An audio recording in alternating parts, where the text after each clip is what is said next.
አባዬ ዳጣ ውጪ። ወረቀቱ ላይ ምንድነው የተጻፈው አባዬ? ዳጣ ከዚህ ክፍል ውጪ አልኩሽ። አይ ደረጃ ልውጣ። ውጪ! ልጆቹ ያልደፈሩትን ክፍል አንቺ ዘለሽ ገብተሽ ምጮይ ማነሽ? ውጪ!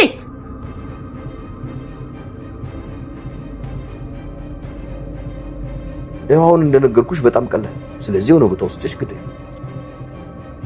እንዴ አባዬ ምን ሆነክ ነው? ቆይ እኔ እንደገና ሌላ ሰው ልግደል አባዬ? አንቺ ከምትታሰሪያው ይሙት ብለሻል እኮ። እንዴ አባዬ ቆይ ቢያዝስ ደግሞ እንደገና ሁለት ሰው ገደልሽ ተብዬ አባዬ እስራቱ እኮ ይጨምራል። አቢጌል አየሽ፣ አንድ ወንጀል ስትሰሪ እሱን ለመደበቅ ብለሽ ሌላ ወንጀል ትሰሪያለሽ።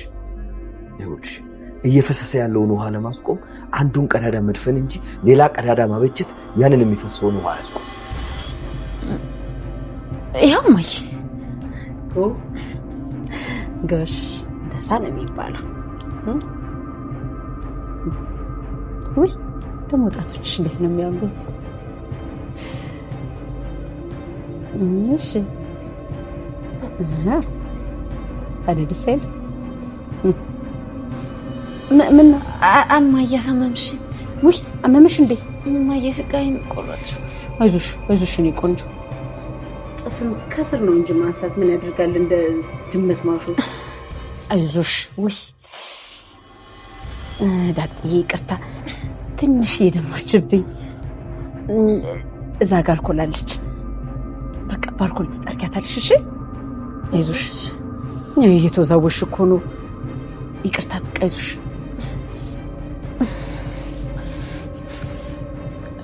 እማዬ ልሂድ።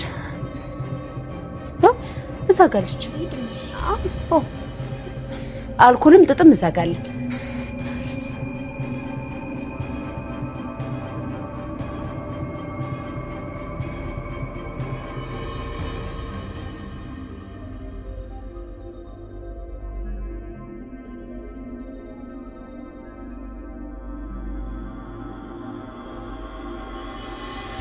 ዋሽተሽኝ ነው አይደል ማርታ? እንደምን ከማን ነው የተማርኩት? ቆይ እኔ ምንድን ነው ያልሽውሽ ታዲያ? አይ ለማንኛውም ጠዋት ማድረስ እንዳትረሳ፣ ቀጠሮ አለብኝ። አይ አላልሽም፣ ግን ውሸት ከየት ነው የተማርሽው ብዬ ነው። አይ ለማንኛውም ጠዋት ማድረስ እንዳትረሳ፣ ቀጠሮ አለብኝ። ቆይ ማርቴ፣ ቀጠሮሽ ምንድን ነው? የእውነት ቀጠሮ፣ እውነቱ የሚለይበት ቀጠሮ። አንተ ዋሽተኸኝ እንደሆነና እንዳልሆነ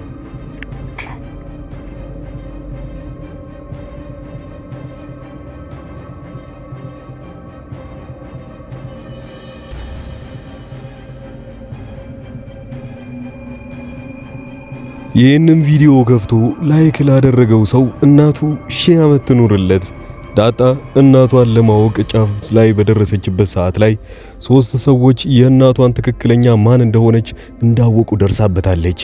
ዳጣ ታዲያ እናቷ ማን እንደሆነች ደብዳቤው ላይ እንደተጻፈና ደብዳቤውን ያነበቡት እነዛ ሶስት ሰዎች ናታን፣ ማርታና ኤቢ እንደሆኑ ስትሰማ በየተራ እየሄደች ስትጠይቃቸው ከሶስታቸው ግን አንዳቸውን ፍንክች ብለው የሷን ትክክለኛ እናት ማንነትና ደብዳቤው ላይ ምን እንደተጻፈ መናገር አልፈለጉም። ለምን ይመስላችኋል? በሌላ በኩል ደግሞ ማርታ ሚስጥሩን ወይንም ደግሞ ኤቢ እየጨቀጨቀች ስትነግራት የነበረውን እስከዛሬ ድረስ ያ ማለት የዳጣና የሰላምን እናትና ልጅ ናቸው ብላ የነገረቻት እንደሆነ ስታውቅ ወዲያውኑ ራሷ ምርመራውን ለማድረግ ቆርጣ ተነስታለች። በመጀመሪያ ደረጃ ሰላም ጋር ትሄድና ጥፍሯን ይዛ እንደመጣችም ከዚህም በኋላ ደግሞ ዳጣን በዘዴ ጥፍርሽን ልቁረጥሽ ብላት ከሷም ናሙና እንደወሰደች አይታችኋል። በነገራችን ላይ ዳጣ በጣም ተጠራጣሪ ሆና ነበረ። ለምንድነው ጥፍሬን የምትቆርጠኝ ብላ በጣም ተጠራጥራ አይ አሻፈረኝ እያለች ባለችበት ሰዓት ላይ ነገር ግን ማርታ በጣም በስስ ጎኗ ትገባባታለች። ይሄኔ እናትሽ ብትሆን ትቆርጥልሽ ነበረ፣ እኔ ግን እንደ እናትሽ ስለማታይኝ ነው አይደለ እምቢ ያልሽኝ?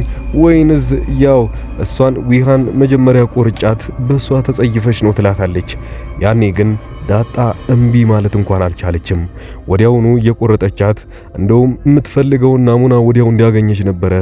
ወዲያው ደረጀ ጋር ቁርጧን ትነግረዋለች። ደረጀ መሃላችን ያለውን ነገር አንድ ማወቅ የምፈልገው ነገር ስላለ ወደዚህ ሆስፒታል ትወስደኛለህ ትለዋለች። ወዲያው እሱ ግን ይደነግጥና ለምንድነው ለየት ያለ ቦታ መሄድ የፈለግሽው? በፊት እኔ እዚህ የምትመረመሪበት ቦታ ሌላ ነው፣ አሁን ግን ራቅ ያለ ቦታና ትልቅ የምርመራ ቦታ ለምንድነው መሄድ የፈለግሽው ብሎ ይጠይቃታል። እሷ ግን አሁን እኔን የዋሻኝ ነገር የለም አይደለ? ውሸት ካንተ ተምሬ ነው። ስለዚህ ጠዋት አንድ ማጣራው ትልቅ ነገር ስላለ የትም እዛም እዚህም ሳትል ስራ ታቋርጥና ቀድመ እኔን ትሸኘኛለህ። ይሄ የሷ ቆራጡ ትእዛዝ ሆኖ ተገኝቶበታል። በሌላ በኩል ደረጀ ኤቢን እንግዲህ ድጋሚ የሌላ ሰው ነፍስ ማጥፋት ይኖርብሻል ብሎ እየነገራት ነው።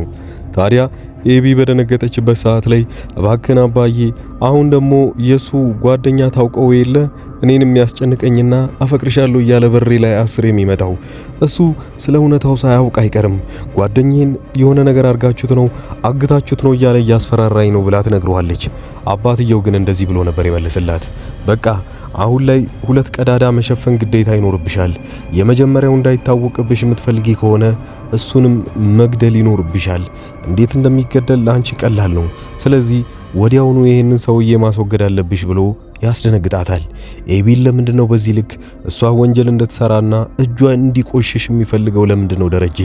ይሄንን ሲላት ግን ያለ ምንም ማመንታት ነበረ።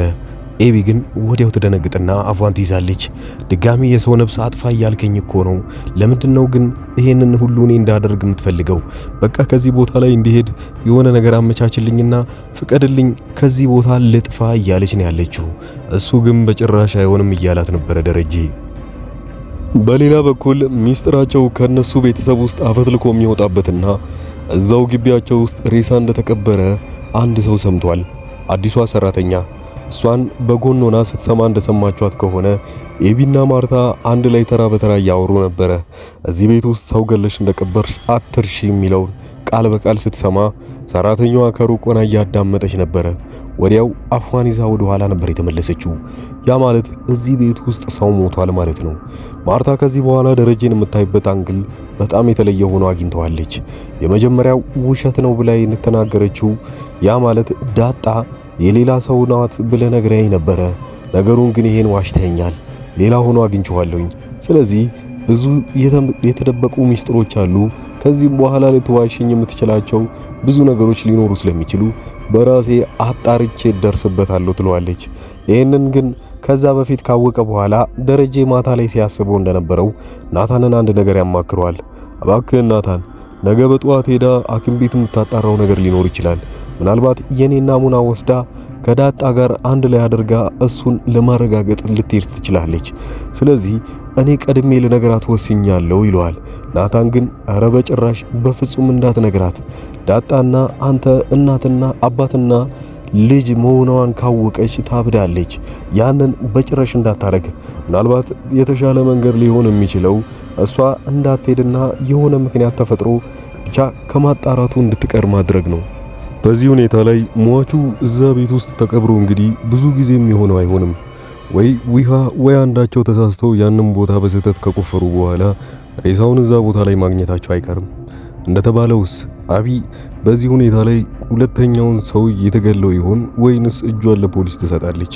በዚሁ ላይ ያላችሁን አስተያየት ኮሜንት ላይ ያስቀምጣችሁልኝ። በቀጣይ ቪዲዮ እስክንገናኝ ድረስ መልካም ጊዜ